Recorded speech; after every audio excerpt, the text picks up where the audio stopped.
ઓય, કઈ બાજુ જાસ? મારી ફ્રેન્ડની બર્થડે પાર્ટીમાં જાઉં છું. એ તું તારા પિયર નથી હો, હવે તું તારા સાસરે આવી ગઈ છો, એ તો તને ખબર છે ને.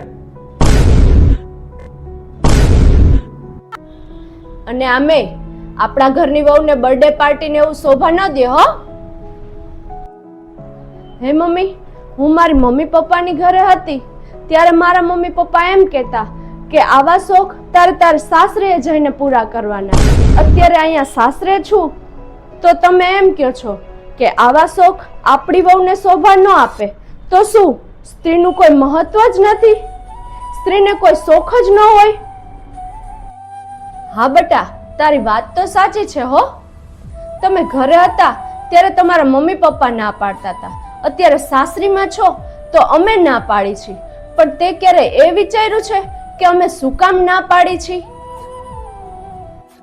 જો બેટા, જમાનો બહુ ખરાબ છે હો. તમને સમજાવવા એ અમારી ફરજમાં આવે છે. પણ જો એકલી સ્ત્રી બારે નીકળે ને તો આ જમાનામાં સુરક્ષિત નથી હો. બસ આ જ કારણ છે તમને ના પાડવાનું. તારે જાવું હોય તો જા, પણ ટાઈમસર વેલાસર ઘરે આવી જાજે હો. મારા સાસુમાં એ છે જે વહુને દીકરીની જેમ રાખે છે.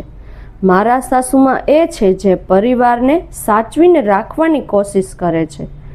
મારા સાસુમાં ભેદભાવથી ઘણા દૂર રહે છે.